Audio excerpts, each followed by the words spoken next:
Romans 9 is often considered the silver bullet for a Calvinistic understanding of election in which God chooses a set and unchangeable number of individuals for salvation and no one else. Is this the best way to read Romans 9? Are there clues in the text that the doctrine of election is less about the election of individuals and more about the choice of a people group? Is it possible that Romans 9 teaches corporate election, not individual election? My name is Dr. Matt O'Reilly. This is Theology Project Online, and those are the questions we are asking today. If you're new to Theology Project, thanks for tuning in. Be sure to like this video, subscribe to the channel. That way you'll get other videos when they go live. And take a minute to leave a comment and tell me how you read Romans 9. What's your approach to it? What are the best tips you've got for how to interpret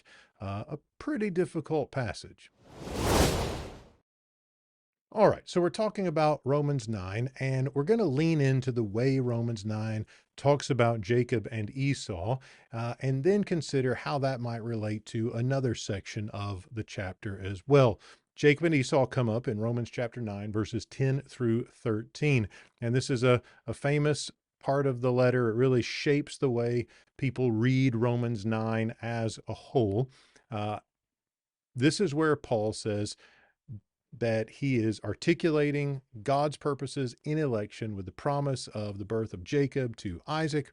And he quotes Malachi chapter 1, verses 2 and 3, and says, Jacob I loved, but Esau I hated. So God's purposes in election, Jacob I've loved, Esau I've hated. And we read that and we think, well, there it is right there. We're talking about election. We're talking about God's purposes. We get these two individuals named. God chooses one and rejects the other. It seems pretty straightforward, doesn't it? Well, it turns out it's not all that straightforward, at least not straightforwardly clear that Paul has in mind the individuals Jacob and Esau here. You see, in the quote from Malachi chapter 1, verses 2 and 3, when Jacob and Esau are mentioned, the context of Malachi's opening words is unmistakably clear that he's not talking about the individuals, he's talking about the nations that descended from them. So with Jacob, Paul has in mind the nation of Israel, and with Esau, Paul has in mind the nation of Edom. And Israel is the chosen people descended from Jacob, through whom God is working out his purposes in the world. So a New Testament doctrine of election understood in Romans 9 has got to take into account the context of the passages that Paul is quoting. And you can't just sort of take that one sentence out of context, drop it in Romans 9, and assume that Paul is using it to refer to the individuals, Jacob and Esau. No, he's quoting a text. The text has an original context, and Paul doesn't give us any clues that he's intending to use it to refer to individuals and not the way Malachi used it, referring to the two groups. So in Malachi chapter 1, Jacob I've loved, Esau I've hated, the concept of election is one of corporate election. It's the choice of the nation that descended from Jacob and not the nation that descended from Esau. Further, in Genesis 25:23, when Rebekah becomes pregnant with Jacob and Esau, the Lord says to her, God says to her, two nations are in your womb. So here are multiple texts in the Old Testament where Jacob and Esau come up, where it's not the individuals that are in view, it's the nations that descend from them that are in view. So when these guys are named by Israelite or Jewish authors, it frequently involves the concept of national or corporate election. And Paul is very much a Jewish thinker. There's no reason we should think that he is using the names Jacob and Esau in a way different from the context of Malachi or the way Genesis uses them as well. What we have here is an instant of pretty typical, pretty normal Israelite theology of corporate election. God chose Jacob's family. God chose Israel, the nation, to be his people.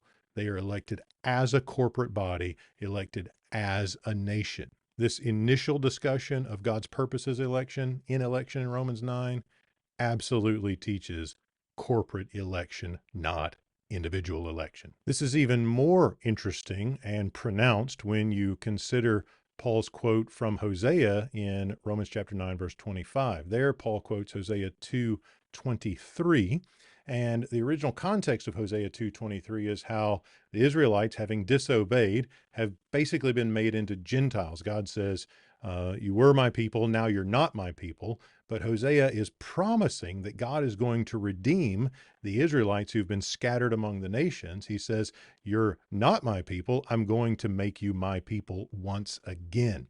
So the idea is that the elect people, or individuals in the elect people group, can be ejected from or expelled from or excluded from the elect people group. That involves a sense of corporate election, and then individuals, just by virtue of being members of the elect group, doesn't guarantee their own participation in the elect group. Their disobedience, their sin, can mean their expulsion. Now, Paul uses this in Romans 9 to make the case for Gentile inclusion in God's chosen people. So when Hosea is saying to the Hebrew people or Israelites, you've been excluded. You were my people. Now you're not my people. But now you're not my people. I'm going to make you my people again. You've become like the Gentiles, but I'm going to reincorporate you into my elect people group. Paul says that's true of not just Gentilized Israelites, but all of the Gentiles. God is going to incorporate the Gentiles en masse into the chosen people. And so he applies the Hosea quote not just to Israelites, but to the nations. And so the Gentiles are incorporated into the people of God. Not my people, Gentiles, become my people, incorporated into the Israelite nation. Again, the logic here is one of corporate election. The group is chosen. Individuals can move out of the group if they began in the group and be reincorporated. And individuals that were born outside the group can be incorporated into the group. So in both these instances, all the way through there, Paul assumes and presents the corporate election of Israel through Jacob, not Esau. And then he presents the inclusion of the Gentiles into the corporately elected body of the nation of Israel. There's plenty more that could be said about Romans 9. I've got some other videos on that if you want to take a look at them, and there will probably be more coming down the pike.